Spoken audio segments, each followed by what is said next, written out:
Hello दोस्तों, स्वागत है आपका मेरे यूट्यूब चैनल पर। तो आज इस वीडियो में बात करने वाले हैं हम गाय से रिलेटेड। तो गाय को लेकर हम बात करेंगे कि गाय को रोटी कब और कैसे खिलानी चाहिए और हफ्ते में कौन से ऐसे दिन हैं जिनमें गाय को रोटी खिलानी चाहिए, जिससे आपके कई दोष जो होते हैं वो दूर हो जाते हैं।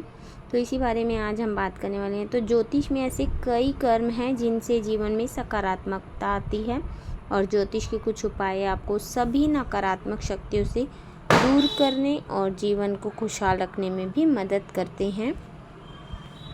हिंदू धर्म में विभिन्न प्रकार के पशु पक्षी होते हैं, और कई पशु पक्षियों को भोजन कराना बहुत ही शुभ हो सकता है।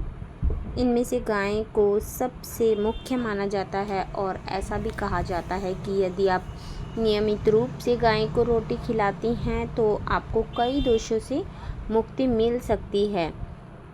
इसी वजह से गाय की पूजा विशेष रूप से की जाती है, और उसे रोटी खिलाने से आपके घर में सुख समृद्धि बनी रहती है। ज्योतिष की माने तो अगर आप कुछ विशेष दिनों में गाय की पूजा करते हैं या गाय को रोटी खिलाते हैं तो आपके लिए कई तरह से लाभदायक माना जाता है। धार्मिक मान्यताओं के अनुसार गाय में 33 करोड़ देवी देवता मौजूद होते हैं, इसलिए यदि आप गाय की सेवा करते हैं तो सभी देवी देवताओं को एक साथ प्रसन्न करने के बराबर फल मिल सकता है।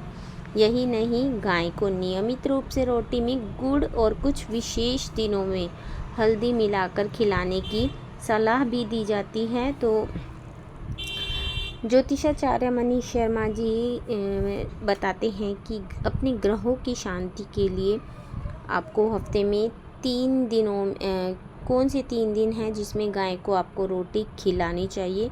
तो गाय को रोटी खिलाने का क्या महत्व है। हिंदू धर्म में गाय को खाना खिलाना आध्यात्मिक महत्व के साथ एक शुभ और पुण्य कार्य भी माना जाता है। गायें इस संस्कृति में एक विशेष स्थान रखती हैं और प्रचुरता और मातृत्व के प्रतीक के रूप में पूजनीय होती हैं। यदि आप गाय को रोटी खिलाते हैं तो आपके जीवन में सकारात्मक कर्म एकत्रित होते हैं।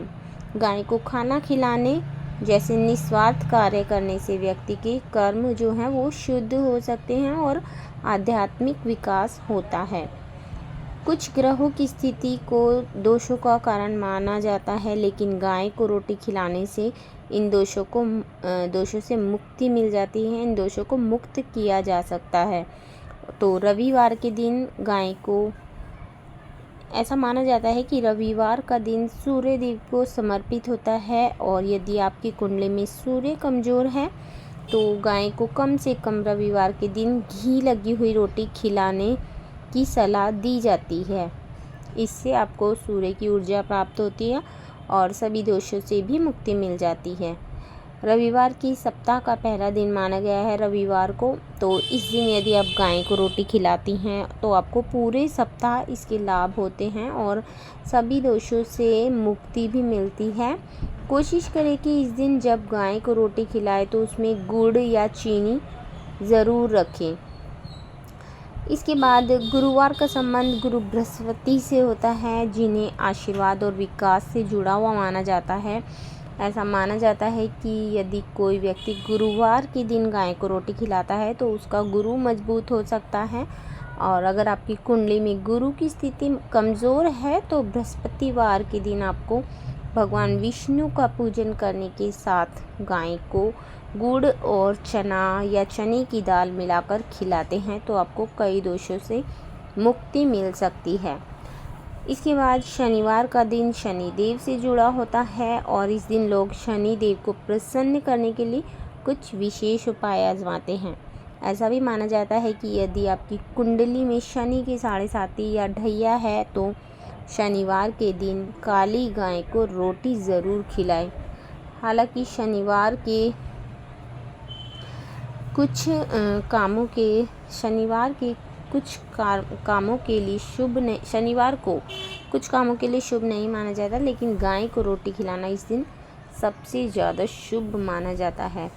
तो वैसे तो नियमित रूप से गाय को रोटी खिलाना बहुत ही शुभ होता है, लेकिन यदि आप कुछ विशेष अवसरों पर उसे रोटी खिलाती हैं तो बहुत ज़्यादा शुभ माना जाता है। जैसे आप किसी भी अमावस्या तिथि के दिन पितरों के नाम से गाय को रोटी खिलाती हैं, या पूर्णिमा तिथि के दिन गाय को रोटी खिलाना बिल्कुल भी ना भूलें, और पितृपक्ष के 16 दिन नियम से गाय को रोटी खिलाएं।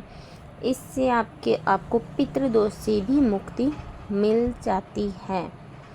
सांस्कृतिक परंपरा और मान्यताओं के अनुसार यदि आप गाय को शुभ दिनों में रोटी खिलाती हैं तो आपको इसके कई फ़ायदे मिल सकते हैं। तो ये तो छोटा सा मैंने जो गाय से संबंधित कुछ जानकारी थी जो आपके साथ मैंने शेयर की है। तो यदि आपको ये पसंद आई है तो वीडियो को लाइक ज़रूर करें, और अगर आप मेरे चैनल पर नए हैं तो सब्सक्राइब भी कर दें। तो मिलते हैं अपनी नई वीडियो के साथ, तब तक के लिए नमस्कार।